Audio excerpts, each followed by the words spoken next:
Hello everyone, so today we are going to solve this Leetcode question number 200, calling the number of islands. Here, if we see the description, we are given a matrix of size m by n, where the only elements present in the matrix is either 1 or 0, where 1 represents the land element and 0 represents the water element. And what we have to do is we have to return the total number of islands present in this matrix. So the definition of island given in this question is: an island is surrounded by water which is formed by connecting adjacent lands horizontally or vertically. So we have to see that if a land is connected by another land element either horizontally or vertically, then we can consider it as an island. And obviously all the edges of the grid are actually surrounded by water. So let's just try to discuss this, and then we will go through the algo as well as the code. So this is the very first example which is given.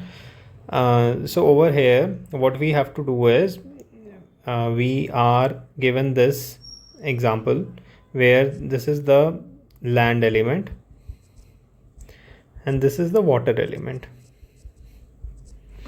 What we have to do is we have to calculate how many number of islands are there. So if we can see, if we traverse starting from the 0th element to all the elements, we will see that all these ones are connected by using a single traversal.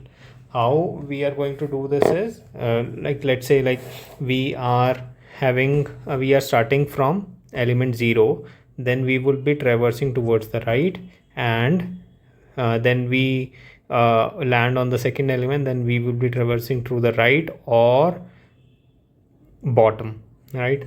So let's take this example of the first element. We would be traversing either right or bottom, and then let's say in the recursion we land on this particular element. While we are landing on this particular element, we have three options. We can either go up, or we can go towards the right, or we can go towards the bottom. Likewise, when we land on this element, we would be having four options. We can either go up, or towards the left, or towards the right, or to the bottom. So by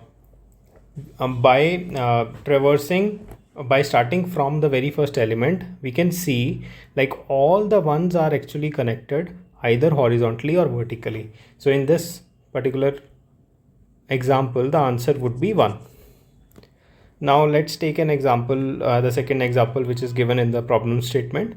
We can see these four elements are connected, then this element is there, and then these two elements are also connected. We have to keep in mind that we cannot consider the diagonal connection. So diagonal connection we have to ignore.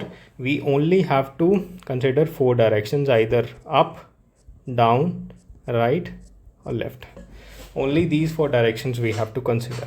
So in this case, we can see the number of islands in this particular example would be 3, right?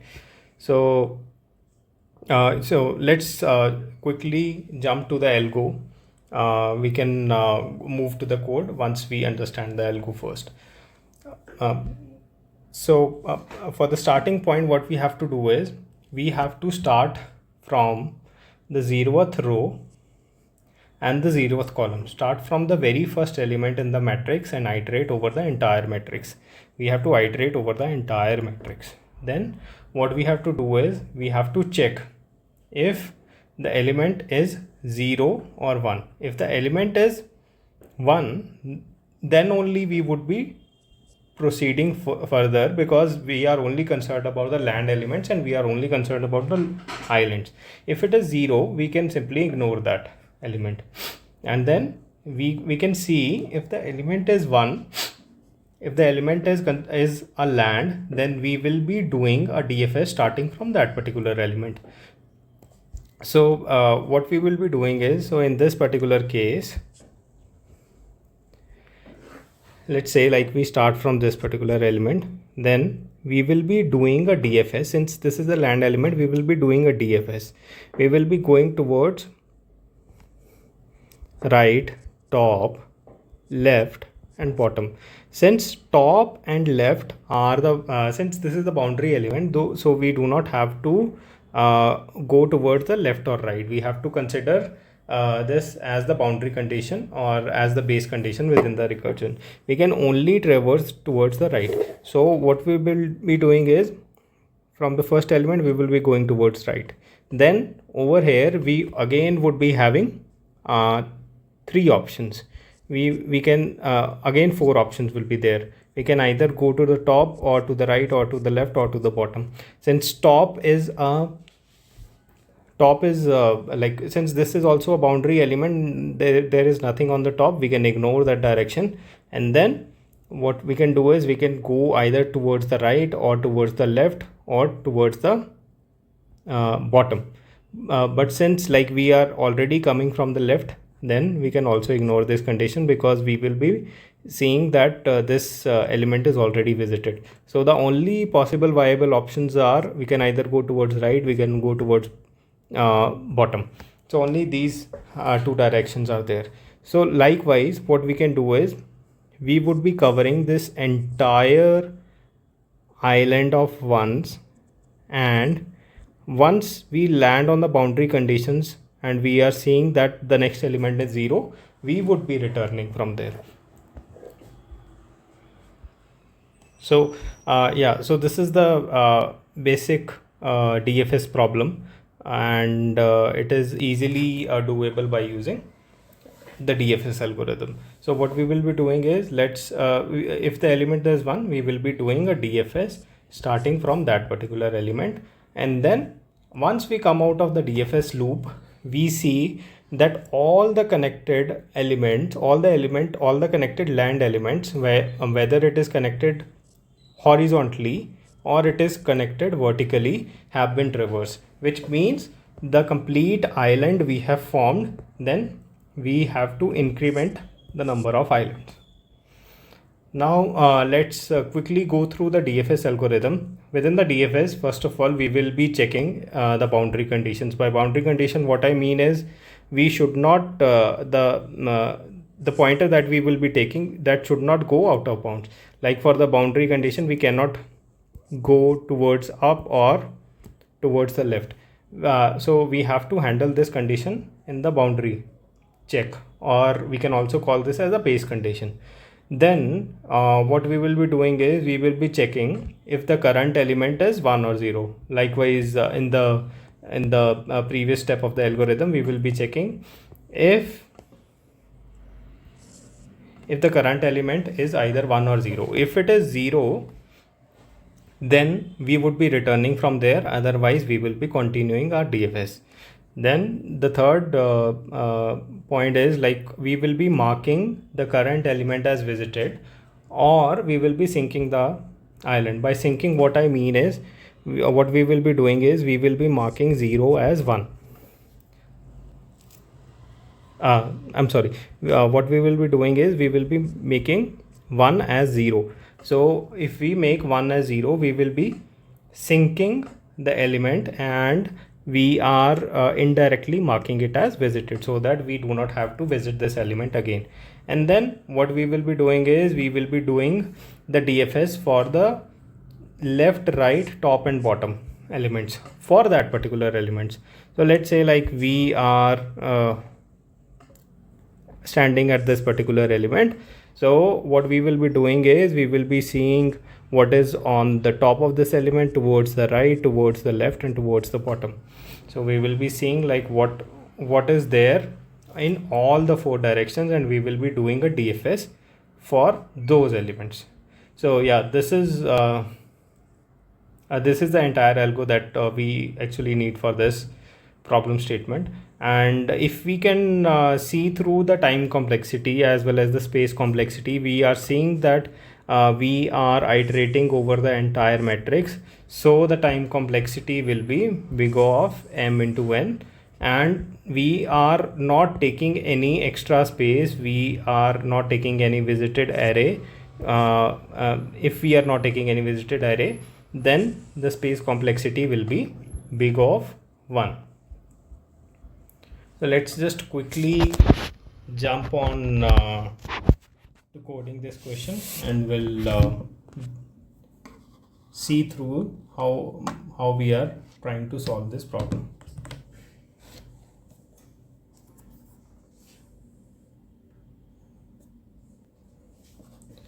Yeah, so what we are doing is we are taking rows, the entire rows, into one variable, and then we are taking columns into the total number of columns into one variable. Then we are taking a variable islands, which we would be incrementing based on how many number of islands are there, and we will be incrementing as well as returning this variable. So as we discussed over the algo, we will be iterating over the entire matrix. So let's just go through the entire matrix. Let's just put a for loop, and row is equal to 0 and row is less than rows. Then we will be incrementing the current row.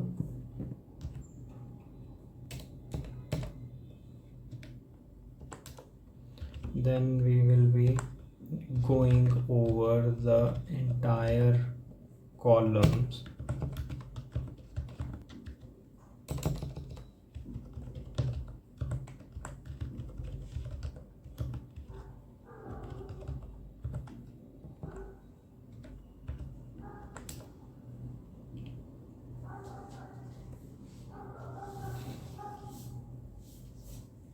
Then we will be checking if the current element is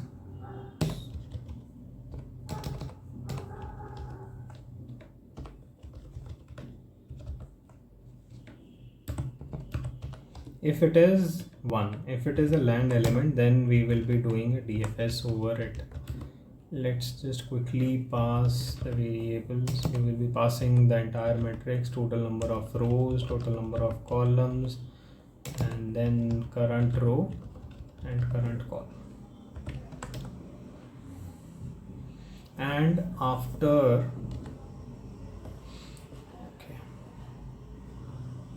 we come out of this DFS, we have to increment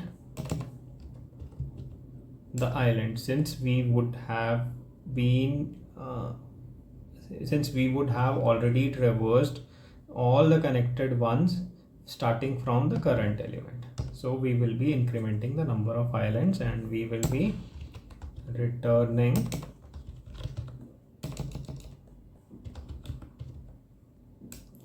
islands.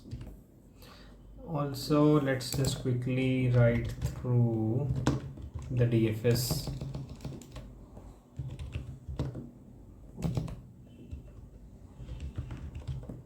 method as well.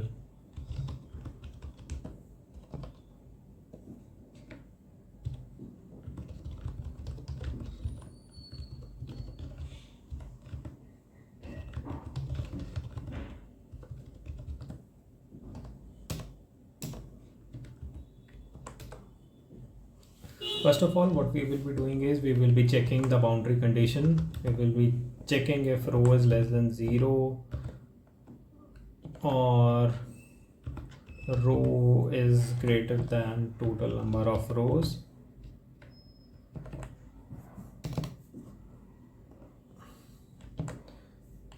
Or column is less than 0, or column is greater than columns, the total columns. Then we will be returning from this recursive call. The second condition that we are going to check is if the current element is not even a land element, if it is a water element, right? So if it is a water element, then we will also be returning from this recursive call. Now we have all the base conditions in place, and we want to see if we want to mark the current element as visited, right? Or we can make the current element as 0, like we discussed over here.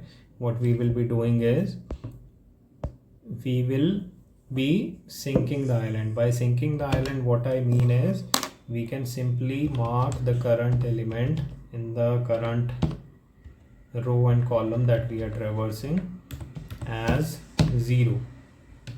So the land element, we have marked it as water element so that we do not have to take any extra space. Now just quickly go through all the elements in the entire 4 directions. So we are going through the next row with the same column.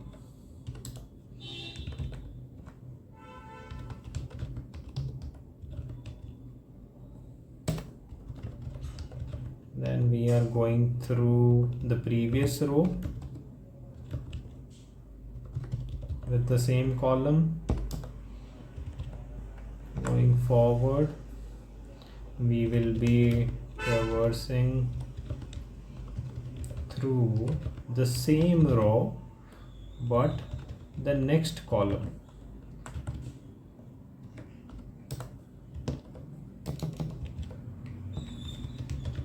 Lastly, we will be going through the same row but the previous column. So over here what we are doing is we are going to the next row, which depicts it is going towards the bottom element, and row -1 depicts that it is going towards the top element, the element just above the current element. And then column +1 we are traversing the right element, column -1 we are traversing the left element. Let's just quickly try to run this code. Okay, yeah, I think there's a typo. Let's quickly correct it. Yeah, so the test cases are passing. Let's try to submit this code. Okay, great. So now we are seeing that it is taking almost 3 milliseconds and it is beating more than 85%, more than 84% of the people. So the time complexity, as discussed, it will be big of m into n, and the space complexity will be big of 1, because we are not taking any extra space even for the visited. We are only marking the current element, the current land element as 0, or we are sinking the element. Okay, then yeah, that's it for today. Thank you so much. If you like the video, then please drop a like and subscribe to the channel. Thank you.